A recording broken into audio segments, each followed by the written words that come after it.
Tansei, this is Devin Belrose from Otachimo Productions, checking in from Fort Nelson, BC on the traditional territory of the Dene and the Cree. Welcome to the Celebrating Local Arts and Culture podcast, an initiative through the Northern Rockies Arts Council. This project highlights local artists of all kinds, along with elders and knowledge keepers, sharing their stories, experiences, and passion. Alongside each episode, we're also featuring spotlight videos and news articles to help amplify their voices. Our goal is to increase visibility for local creatives, celebrate culture and practices, and strengthen the connection between our community and its roots. A big thank you to Northern Development Initiative Trust, the BC Arts Council, and Northern Rockies Arts Council Board for making this possible. Sit back, relax, and let's dive in. Hey. Hi. How are you? Good. Good. Amber. Yes. Amber Lloyd in the house. Awesome. It's good to see you.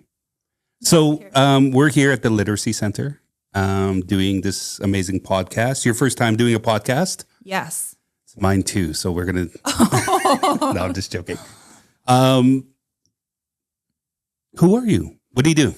So I'm an Indigenous artist. I mostly focus on moccasins, and I work from home in Fort Nelson, and I do most of my sales on Facebook. Cool. Yeah. So how long have you been doing this?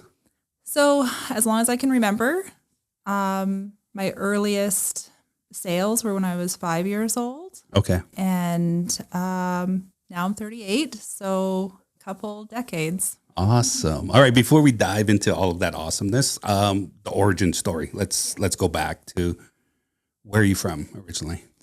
So I have family ties in Fort Nelson, but I was born in Fort St. John, and then we migrated to Calgary for a couple years while my dad was going to university. And then from there, he got a job in a Soyuz. So we went over to a Soyuz, BC, where I spent most of my childhood till about 12 years old. My parents then divorced, and my dad moved to Vancouver, and my mom moved home. So back to Fort Nelson, and that was huge for me because I went from the hottest place in Canada to, I don't know for sure, but I'm going to say the coldest. I was going to say, you could say it because it is probably the coldest place. I feel like it is. Like, challenge me on some days. It is the coldest. You said a Soyuz, and I immediately got warmer already. Yes. In my bones, just that visual of a Soyuz. That's so cool. It's like you picked the coolest cities in Western Canada. I love Calgary. So what part of Calgary did you grow up in? Oh, I was only a couple years old, so I do have some memories, like skating on the rivers in the wintertime and the Olympics. I think we were there during the Olympics. You were there in 88 then. Yeah. So the 88 Winter Olympics, which I was probably in grade 4. Okay. Yeah, because I remember all of that. The hustle, that was probably the greatest time to be. Were you there? In Calgary. Yeah, I went to Killarney School in Southwest Calgary. Okay, that sounds familiar. You were probably my neighbor. We didn't even. Yeah. So my sister might have gone to school there, maybe. So oh, really? I was younger. Okay. So, yeah. I mean, I don't know where my parents were. I think they were working in school and they were young parents. So we were creative, came up with our own money. Yeah. And being in Calgary, I guess my sister would take me to dumpsters. Oh, right. And then hang me by my feet, and I'd grab the recyclables and then I'd cash out and go buy candy. Yeah. I have a similar story. So we'd go to the Safeway, and we just collect all the carts, me and my friends, and just try to save up the quarters. And I think we even got to the point where we started asking people, "Hey, you want me to take your cart back?" Oh, nice. Yeah. So by the end of the day, we accumulated enough to maybe hit 7-Eleven. No, yeah, awesome. Exactly. Yeah, so I don't have a lot of memories there, but yeah. Cool. Probably to forget some of the ones I do have. From there to a Soyuz. Yeah. How was that from Calgary to Rattlesnakes? Yeah. So when we decided to move, there was 4 of us in a single cab pickup. I shared a seatbelt with my sister. It was the 80s. And we moved. Oh, you weren't actually in the back? No, we got to ride up front. Did you have to ride in the back? There was times where, I remember my uncle kind of racing down the highway with a bunch of kids in the back. Oh, yeah. You had to lay down or? We did, yeah. Yeah, you had to lay down, yeah. Every time, yeah. Yeah, safety first, right? So. That's awesome. Yeah, so we went to Soyuz and, rattlesnakes. And, well, there was so many. There was more than just rattlesnakes. There was a few things and cactuses and, right. Yeah. But I had a great time. Cool. So how old were you? So about 5 years old. Yeah. Yeah, until 12 years old. So nice. Yeah. Those are good times to be in Soyuz. Like yeah, no, a lot it of the was childhoods. great. Yeah, I almost drowned a few times unsupervised at the lake. Okay.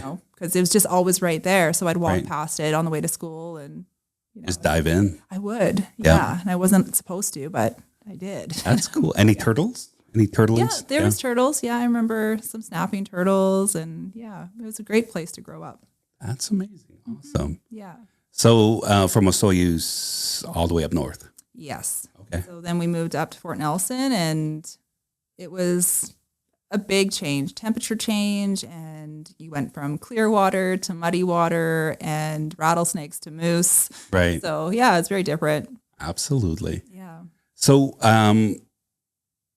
let's talk a little bit about the artistry and the, kind of the origin story for your artistry, because I have had an opportunity to see some of your work on, let's post it on Facebook. What are some other social media places that people could see your stuff? Where do we look to see your awesome creations? Yeah, so mostly Facebook. I don't know if you recall, I think it was about 2 years ago when Facebook went down for like 3 days. I remember that. Yeah. That's the worst day of my life. Right. So during that time, I like realized how dependent my business is on Facebook. So I opened up an Instagram. Right. And so now I have both Facebook and Instagram. Okay. But I'm definitely more comfortable on Facebook. Right. Other than that, I do work with Manitoba Mucklucks as a story boot artist. Wow. Yeah, so that's really cool. So are you one of the featured artists? Sometimes, because don't they pick a featured artist to showcase? I haven't been picked yet. Oh, maybe one day. Okay, cool. There's always things to aspire to. Right. But yeah, so one of their Indigenous artists on their market there online. So that's pretty cool. And then a couple stores I deal with. Nice. Yeah. Awesome. Are you playing with TikTok at all, or no videos yet or anything? Yeah. No. Okay. And any inspirations to do that in the future? No, I'm not really techie. No? Okay. No, not at all. So I don't like learning new stuff for tech either. Totally pretending I know nothing about TikTok. I just know it's a cool tool to use. Yeah, my these kids days. are on it. They'd probably die if I was on it. So I think you could just dress up your kids or just throw some of your awesome work on them and just kind of shoot them doing a video or maybe a dance or something like that. Yeah, they're sons. They're not going to do that. If I had daughters, maybe, but yeah, I don't think they're into that. Right. So, when did you find your artistry? Like, so Calgary is Soyuz, and then moving home, was it already established in a Soyuz in Calgary, or is that something you found when you came home? I've always had it, and I've always been around business. So my dad ran a business, although it was land survey and it was very different, but I saw him and the hours he put into it. So I knew how much work a business was. And then my mom, she always sewed and she always created beautiful work. And the only pair of mucklucks she ever made me was when I was in Calgary. So about 3 years old. And it was in the winter, and a lady came up to her and loved my mucklucks so much that she bought them right off my feet in the middle of the winter. Yeah. So, I mean, I've learned business from both my parents, right, and just what it takes. Even if it's selling the slippers off your kids' feet, I guess it's, something. Yeah. So when I was in a Soyuz and about 5 years old, my mom was working I think she had 3 jobs when we were growing up. So she was doing her jobs, but then on the side, she would always do native crafts. Right. And we went up to Rock Creek Ranch on the weekends. And there was a German couple up there who had a really cool little gift store. So we'd go up there and I'd do inventory of what sold that week and what I need more of. And then I'd go home and then I'd work through the week and go to kindergarten. and then restock the following weekend. So Right. kind of always did it. Right. Yeah. So the materials, were they available, or did your mom produce the materials, like the hides and the furs and stuff like that? Because it seems like that's very much a northern thing, right? So Yeah. Well, every summer we'd go up to Fort Nelson. Oh, right. So we'd always make the trip, and that's where she would get most of her materials, because there wasn't anything like any stores for materials in the South for that. Right. So get it up north, and then I just helped myself to my mom's materials for my whole childhood, really, until I got to be an adult. Cool. So tell us about the first thing you ever produced. What was your first project or the first thing you created? Well, I started really small. So necklaces and keychains and geckos, like, yeah. Nice. Even there were these, we call them healing frogs, and it was out of fabric. So my mom would have to do the sewing machine, because I still don't know how to use a sewing machine. Right. And we would fill them with these little pellets.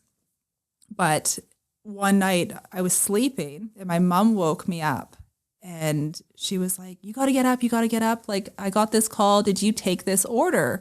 And I was like, what is it? And she's like, for 50 frogs. Did you take this order? And I was like, yeah, I took that order. She's like, well, it's due tomorrow, so get up. Oh my So God. I remember like vividly now being like 5 or 6 years old and sitting at the dining room table and falling asleep while still trying to make these. And my mom was like, no, you took this order, you need to do it. So yeah, like people are always surprised about how much I do and how hard I work, but Right. it was really from an early age Right. that work ethic was like taught. So that was almost just kickstarting to training. So your mom's there helping you and making the corrections and kind of coaching you through that whole process, right? Yeah. So if you take an order, you fill it. And yeah, it was from the beginning, really. So although I didn't go to business school and I didn't do any formal training, like my whole life was training. That's awesome. So looking at some of your work on Facebook, you have a very kind of traditional style of, would you refer to it? Well, I guess I didn't even ask, like your cultural background, tribal roots. Dene. Dene? Yeah. South Lady. Okay. 100% Dene. Just on my mom's side. Okay. Yeah. And then dad? Dad is adopted. Okay. So I don't know. And he's not curious about it at all. Yeah. I'm a little curious about it because I feel like as Native people, we're so, where are you from? Right. Like, It's a who's big your part. parents? Yeah, Who's your for cousin? sure. Yeah, like, you know, absolutely. so it's a big thing. And I just don't know on my dad's side. So, but I've always been really strong in my identity through my mom. Right. Like my mom's raised me. My dad's not cultural or spiritual. He has no religion. So I feel like even if I did know, it wouldn't make a difference. Right. Because my mom raised me. Right. For sure. For the cultural side. Right. Absolutely. You mentioned spirit. So that whole spiritual side, how does spirituality play into your creations? Well, I think like it's part of our healing, right? Like, so I get to sit and be quiet and calm and just focus, right? So it's healing for me. Right. Yeah. Absolutely. Listening to elders and people who bead, especially, they're very conscious on their environment and like what they're putting into each intentional stitch, right? Yes. And even had elders like listening to certain things, certain songs, or even listening to certain conversations as they're creating those pieces. Do you have that kind of creative?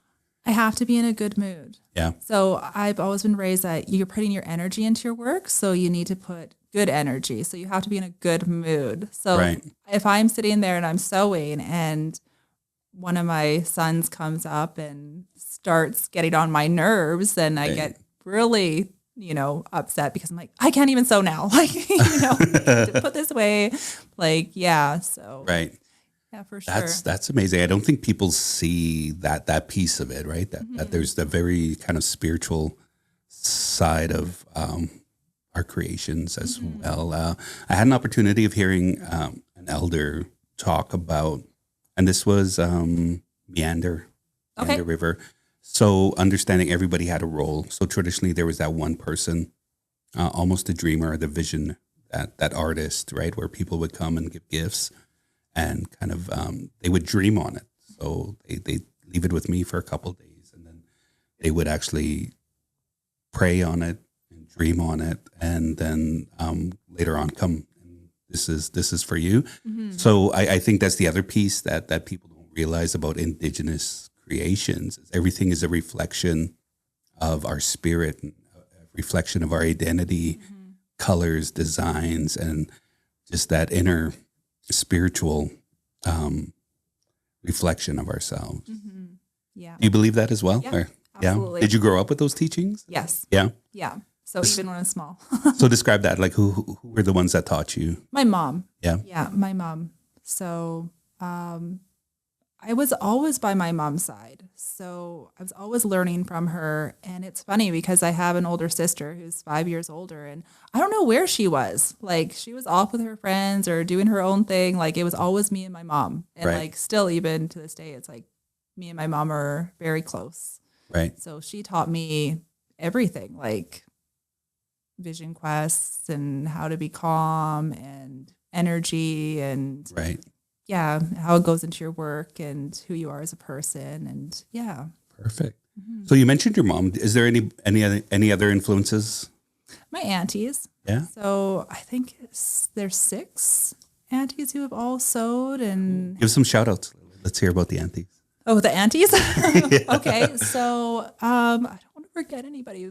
So there's like 15 brothers and sisters. And for my mom, yeah. So it's crazy because then on my dad's side, he has 1 sister and I have 1 cousin. And then on the other side, I think I have like 100. There you go. I can't even name them all, you know? But, okay. So this the most inspirational, like I always go back to my Auntie Mimi. Like my Auntie Mimi was so wonderful to me growing up. She had a store in Fort St. John called Fontas Native Crafts, and she would buy things from me, like, which was really nice, and keep them in her store. And we would sew together, like visit her. And it was funny because even at Christmas, this one time we went to visit her and she was sitting in her store and it was empty. Like she sold everything and she was sitting there sewing, you know, so we sat there and we sewed with her. And yeah, she was really inspirational because I think she got a loan on her moccasin making business. And this is like 20 years ago. So that was like a big deal back then to be like making a business and a successful business off, you know, native crafts. Right. Like nowadays you see it all the time, but back then it was a pretty big deal, right? Right, for sure. In a time where we were really pushed into education, right? And what formal education should do for your life and all of that. And then here you have the artisans that just kind of really kept the fire going for maintaining those traditional teachings as well. Oh, respect. So my grandma, she also sewed, obviously. And my grandpa was a trapper. So they went hand in hand and lived out in the bush.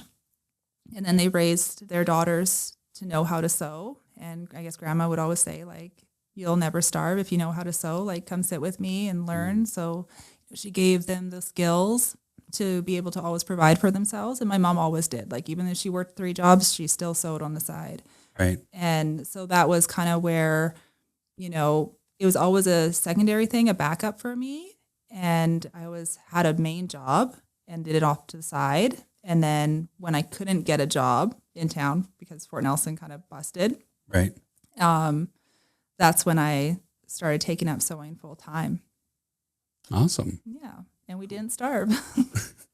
So there's like all of those traditional influences. Is there any formal influences or like formal education around your artistry? No, none whatsoever. None whatsoever. No. So like complementary colors and all of that was all passed down from your traditional mentors and your influences. Yeah. So within our family, like we have patterns, and so those were shared amongst us, and you know, but yeah, really no formal training. And even with my mom, like she didn't teach me in a loving, patient way. Like she was busy. And if she was sewing, like I might have been in her way. So she didn't really sit down and teach me how to sew, but I would watch her. Right. So, and I would watch her as long as she would let me watch her until she'd be like, hey, get out of here, you know, like, right. Because I would get so close to her because it's like so intricate. Right. So, right. And even now with my boys, because I was kind of disappointed I didn't have a daughter. So I was like, who am I going to pass on my knowledge to? Right. My sons aren't going to want to pick it up. Just even this last Christmas, my youngest son, he let me know that he was going to make a card holder for his grandpa for Christmas. Nice. And I was like, oh, awesome. Like, that's great. Like, when do you want me to sit some time aside for us and I'll show you how to do it? And he was like, no, like, I know how to do it. I was like, oh, how do you know how to do it? I haven't taught you how to do it. And he's like, yeah, but I see you doing it. So I know how to do it. Right. So even though they're like running past me or walking by me and they're not sitting with me, like they still pick it up, right? Right, Kids for sure. are always watching and learning. Right. It's so interesting. You think they're not listening or they're not absorbing, and then all of a sudden they just produce something, and then it's like, where'd you learn that? Yeah, right? Not exactly. realizing that they've been a part of the environment for the last 10 years or 12 years. So that's how I learned, was just being exposed to it and always seeing it. And right. even with the moccasins, I did have to be shown more. So I got my mom to show me how to do that. And the first pair I made were terrible. they curled like at the toes. Yeah, I know what you're talking about. So they curled up. Yeah. And in our family, like when we would talk about the devil, it'd be like curly toes. So I was like, my first pair of moccasins I made for the devil because they're curled, right? Right. So obviously I had to take them apart and redo it. And then after that, I knew how to do it. I knew what I did wrong. Right. And I was good. Did anybody see it? Like, is there anybody that ever throws at me like, hey, remember you made curly toes? Nobody was, no one was around. Well, that's good. Because I know like aunties and uncles, like they'll remind you of stuff over time. I mean, it's one of my stories. That's for sure. Like we all have our funny stories that we tell. And that's one of my stories. That is awesome. Yeah. So cool. So the materials and producing the materials. So you mentioned your grandpa was a trapper and then your grandma, right? Did all the sewing. Were they producing hides and doing all of those? Yeah, they were. And so our family is from Fontasse River. So we still have some family out there. My uncle just recently passed away, but his wife is still out there and she's still making hides and sewing, and her daughters are into it too. So, right. But yeah. So do you get the hides from her? Okay. And that was my next question. So the moccasins and the wonderful things you're producing, are they all made of natural materials in the natural way that traditionally we'd produce it? So I get a lot of my hides from another Indigenous couple out of, I want to say Quebec. Oh, okay. So tribal spirit drums. Yeah. Yeah. Okay. So I get a lot of materials from them. And then there's a guy in Alberta, Brian Bird. I know Brian. Oh, do you know him? Yeah, I took Nietzsche training with Brian. So we took our addictions training together at the time. In the evenings, we kind of just did our thing. And he was producing peyote fans. So he did this amazing feather work on feathers. And I was like, I just sit there and ask if I could watch him do it, sort of. Well, that's kind of like, that's the native way to learn. Right, for sure. Watch. Yeah. Like, that's the respectable way, right? Yeah. Like you don't take people's time out of their day. You just watch what they do or just shadow them, right? Right. Yeah. And then later it was Facebook and just him producing the videos of him just kind of scraping and going hard. He's amazing. And then like his whole setup is, I feel like he's probably doing maybe 30 hides at a time, right? Which is crazy. Yeah. So like how I am in the moccasin industry, I feel like he is in the moose hide industry. Like I produce, he produces, you know, And when people ask, like, oh, do you do your own hides? Or do you do your own, like, I don't have the time to do. Like, Yeah, I focus on my sorry. one And thing. that's what I picture is like, I'm going to I do know, my I know, hide I today know, like, and then I'd love produce to. my 5 moccasins in the winter. Yeah, And I'd love to, but no, I just I focus on the beading and making stuff, and I support other people when I can. Yeah. So. Okay.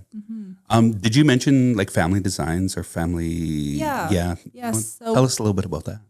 So we have our own patterns. So when you're a beater, you kind of like, you can identify your work or your auntie's work or your family's work or someone else's. Right. Yeah. Based on patterns and stuff. It's all hand drawn and, style. It's kind of. Right. A lot of floral. Yeah. Okay. And paws mostly. Yeah. Florals and paws. So the floral, are those actual flowers and medicines from like your family, like that traditional knowledge? There is, yeah. And then just I get inspired all the time. So I don't even know where it comes from sometimes. So right. Yeah. So I have patterns that I've added to the box, and then I have patterns like for my Auntie Mimi and my Auntie Ruth. Or sorry, not my Auntie Ruth.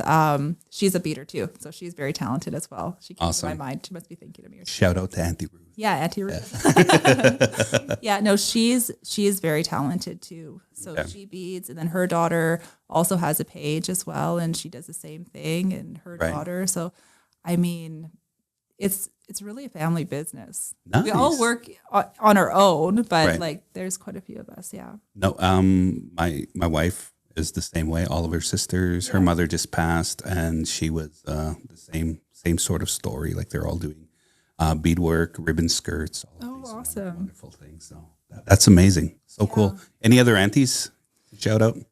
My Auntie Mabel, she does beautiful work as well.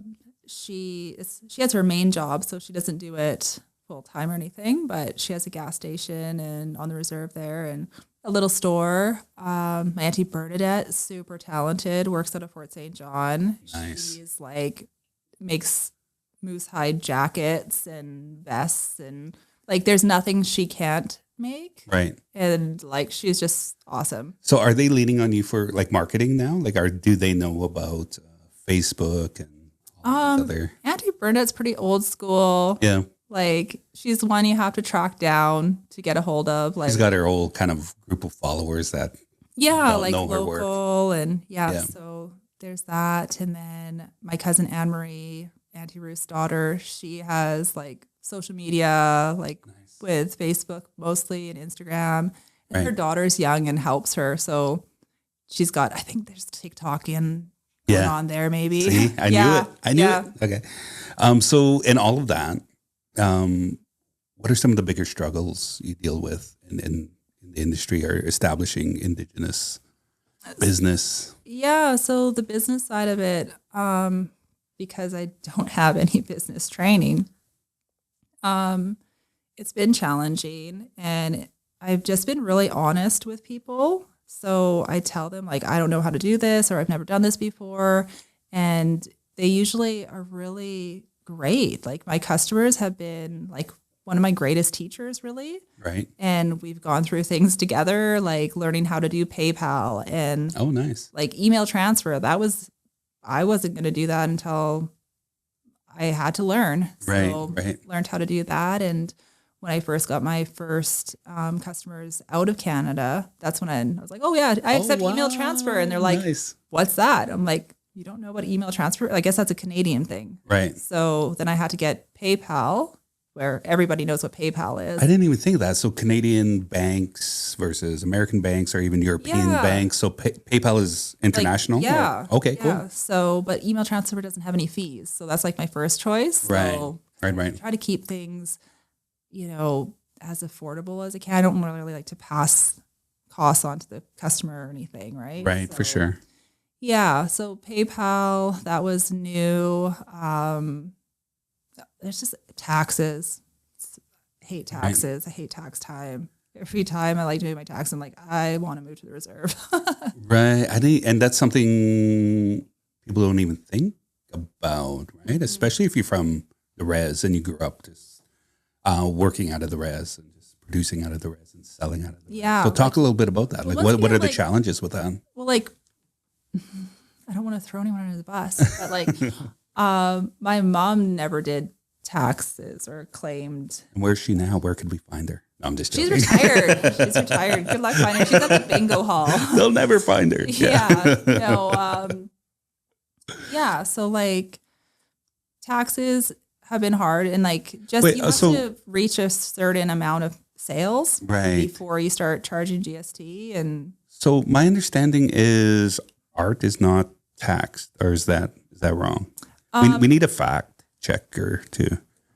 During these, oh yeah, okay, there you go. There. So so if you make under, I think 35,000, then you don't have to like charge GST. But once you meet that threshold, then you have to. I had no idea. I just wanted to start producing $100,000 paintings and just start selling them. You might be red flagged on your first one. Okay. Yeah. Oh, good to know. Yeah, and I try to be like, I'm scared of the government, so I just follow all the rules. Okay, so if you had an office outside of the on the res, then you're mailing out from the res, not an issue, or? So from what I understand, if you're operating on the reserve, then it's tax free. Okay. But then the government always wants their cut, right? So it's usually, I think it's supposed to be tax free only for other status. Right. Yeah. So if it's going to be non-status, then you still have to tax, I think, because it's going off the reserve. Okay. Yeah. Good to know.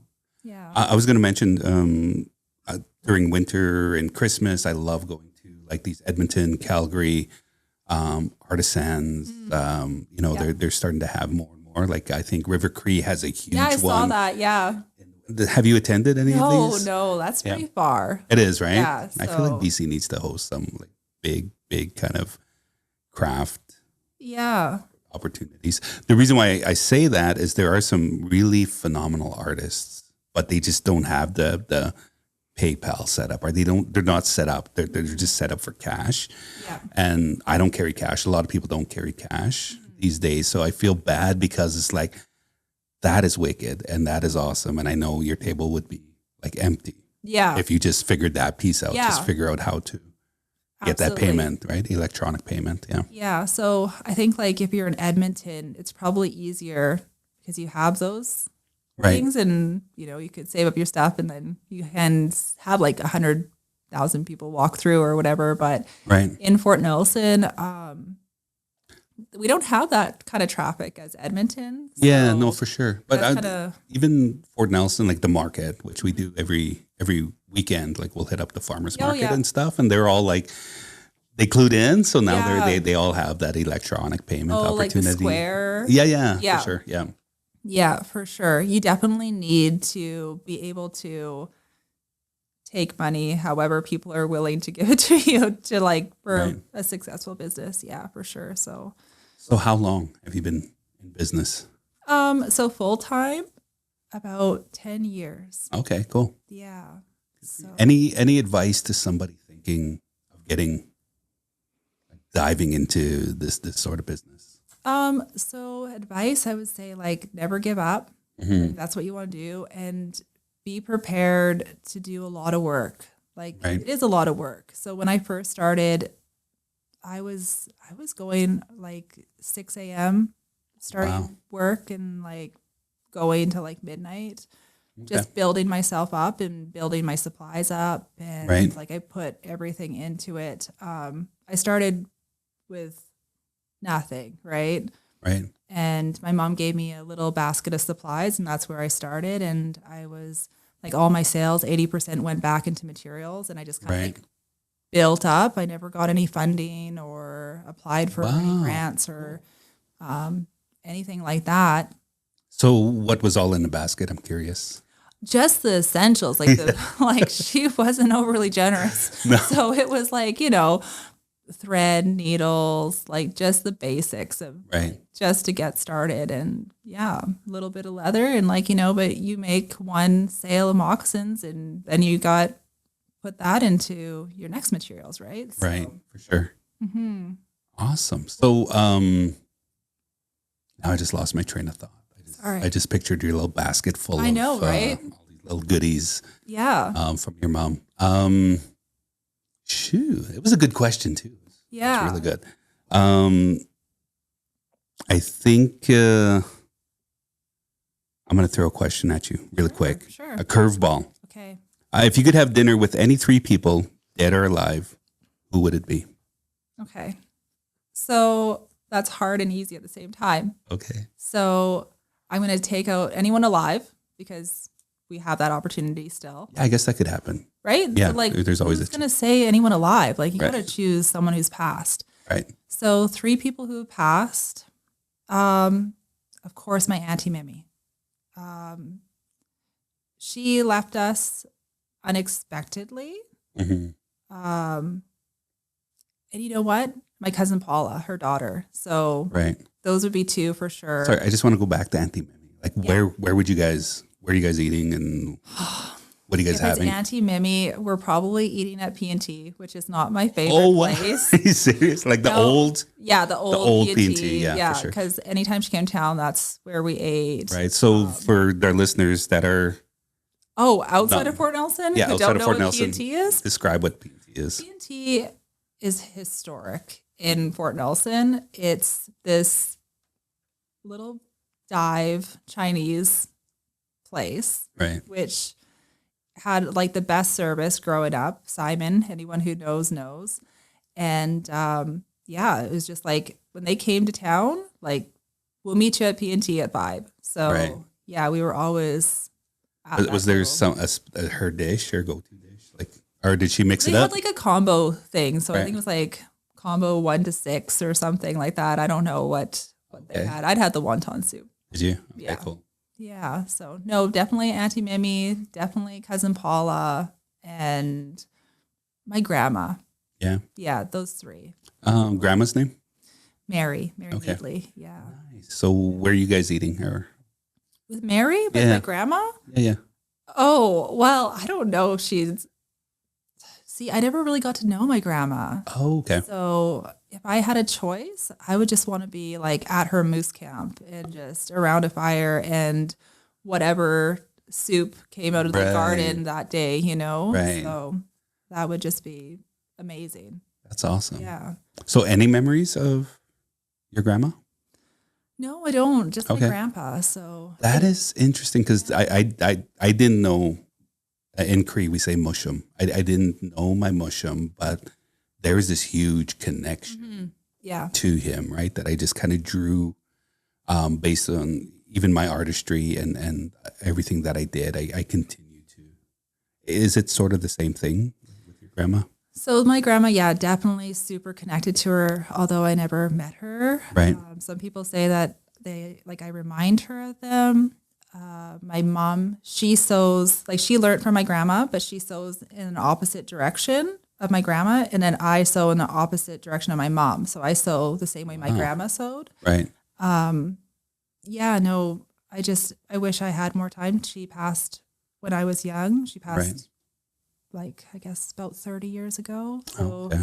quite young. Yeah. I want to say before she was 40, around 40. Right. For sure. Yeah. So her and grandpa. So they passed within a year of each other. Okay. Awesome. Yeah. It's funny that question that you asked me that I picked like a restaurant that I don't like eating at. And then a moose camp, like no 5-star restaurant here. No, it talks a lot about your nature because you're very kind of nurturing and thinking of others and like. Oh, where they want to eat. Yeah, Let them for choose sure. the place, I guess. Yeah. You're not like, oh no, we're not going there. We're going to where I want to be. Yeah. Yeah. Which is, I think, a lot of artists are very much giving of themselves and their spirit. Yeah. And anything else you want to share? Oh no, I think you like brought it to the past, to the future, all over the place. Yeah. I don't It was know an what amazing journey. I got to say, I loved it. I loved the conversation. I mean, where to from here? Like, what's the next chapter? Yeah. Well, so the last 10 years, like when I started sewing, it was more survival. Like, I went through a divorce and a foreclosure and kind of started at the bottom and now we're Right. here. Right. So, now that I feel like I've gotten everything sorted and comfortable. Like I'm ready for just to slow down. Like I want to slow down.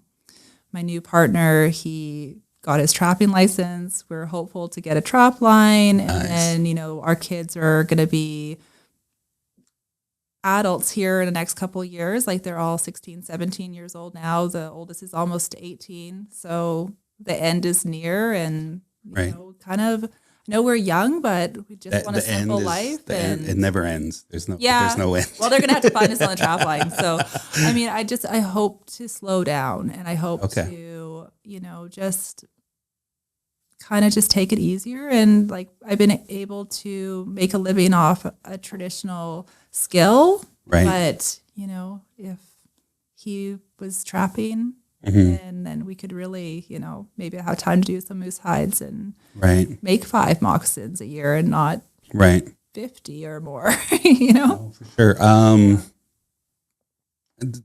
I want to talk a little bit about, and we'll just go back really quick, the pricing piece. Like, how do you deal with that? Because like for me as a native artist, I don't know, like I never know what to price, right? And then often the dynamics of it is it's other Indigenous families that are wanting to buy our artists, our artistry, our, you know, our creations and that sort of thing. So you have that kind of nation to nation, or, you know, that kind of remove business and how, you know, how do you navigate that? Like, I want to give you a good deal, and I love that you remind my auntie. I'll give it to you for this, and you know that sort of piece. So, do you battle with that, or not so much, or is it just like, no, that's the price and that's what it is? I don't really battle with it so much. At a time, I used to. I know what I'm trying to ask.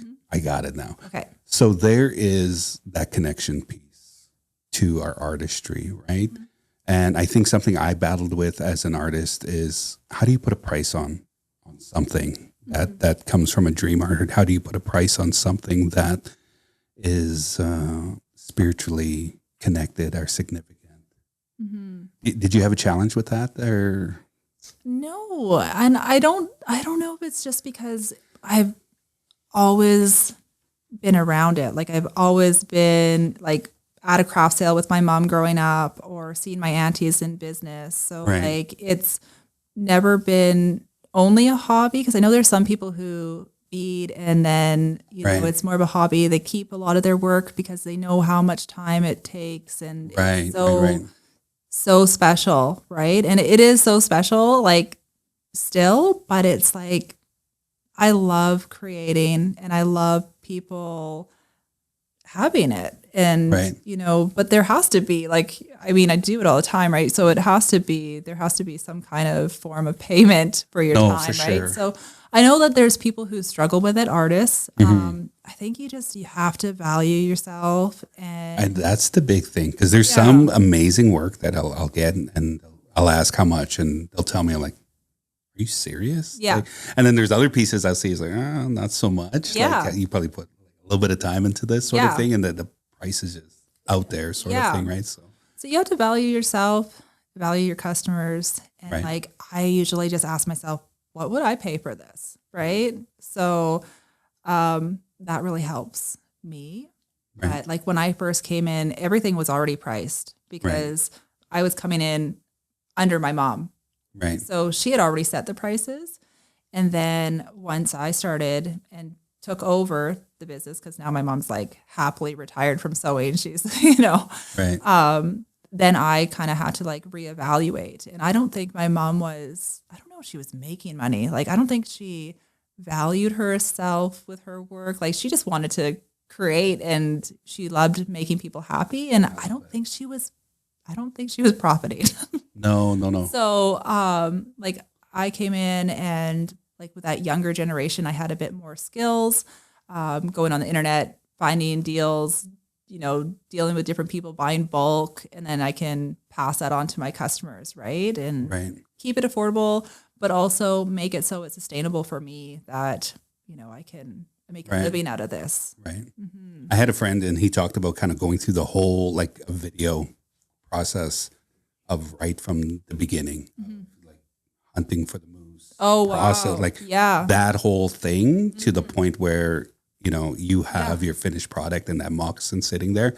And I don't think people realize that whole process of coming up with these traditional items. So taking all of that into consideration, I feel like a lot of these pieces are really priceless in a lot of ways. So it's like, they are priceless. And, you know, it's nice when people really cherish them. But like at the same time, like when someone buys something for me and they're like, oh, they're so beautiful and I love them so much. And we put them in a glass case. Right. And I'm like, oh, you know? Yeah. Like, and then when someone's like, oh, here's my moccasins. I got them from you like 8 years ago and I love them so much. And here's the bottoms. And you can see through the bottom. It's like, yes, hit up all the tea dances and stuff like that. Those have a story to them now, right? Yeah, like they're meant to be worn. They're meant to be used and they're meant to be, you know, enjoyed. Right. So. And the reason why I bring that up, I think there's kind of this opportunity on an international, like diving into that international market and some of the more higher end. And you mentioned the big company. Manitoba? Yeah, but I mean, it would be nice to see some kind of individual artists kind of not be riding the backs of some of the bigger corporate stuff, but being able to break into an international market and like a high end. I just feel like Indigenous arts really should be a high end product that's being sold. Well, it's interesting because there's a lot of things that we do that you just can't get anywhere else. Right. Like, so actually one of the, like, my favorite sales was I sold a pair of caribou mitts to New Zealand. Nice. Yeah. So they were awesome. And you just like, you can't get that anywhere. Like, right. You know, so he had to all the way from New Zealand. And I don't even know if he knows where Fort Nelson, BC is, but like he did business with me here. Right. So yeah, it's pretty cool. Like the amount of work that's out there and the artists. And it's really cool. The world stage that Aboriginal artists have now, which we didn't when I was small. Like, because when I was 5, we had to wait till the Christmas craft fair, you know, the local Christmas craft fair, and that's where we would go. Like, there was no internet and reach out, and like, I guess maybe you could figure out how to do a website, but I mean, even computers weren't really around when I was a kid. For sure. And I think like the perception, like Europe, and I always tell people the world loves Indigenous people. Like, we're loved by the entire world. It's just at home we have to work on that relationship a little bit, right? But I mean, being in like Austria, Italy, Yugoslavia, and they just absolutely love the Indigenous culture. So I'm like, but a lot of them just know like the traditional literature that's from North America. So they know the Sioux, they know the Blackfoot. That's about the end of it. So now it's interesting because you're starting to see these videos of these amazing hand games, like the Dene gatherings and stuff. And people are like, what is that? Because you could just kind of feel the energy through the video. So more and more, I'm hoping that the world will start to discover and to embrace these so many other cultures that we have. Well, even for myself, like being Dene, I only thought there was one kind of moccasins. Because I'd only seen one kind of moccasins. Right. And then when I started my Facebook page and like people were sending me like Cree Plains style moccasins and they're totally different. Right. And I'm like, I don't know how to make those. So like learning the different styles and like, you know, it's such an interesting time where we can like share ideas and share and learn appreciation for, you know, even other natives because you know we're so connected now, right, with the internet. Awesome. I enjoyed this, Amber. This is awesome. So hopefully we get to have more conversations and best of luck for your future. I know you're going to do great. Thank you for your time. Thanks for having me. All right. Thank you for listening. This is your podcast host, Devin Belrose from Otachimo Productions. Make sure to check out the Artist Spotlight videos and news articles. Thank you to Ryan Dickey from Winterhawk Studios for the video production and Esme Stevens for the amazing articles. Shout out to project director Francine Freeman from Northern Rockies Arts Council and the Fort Nelson Literacy Center for the use of their space.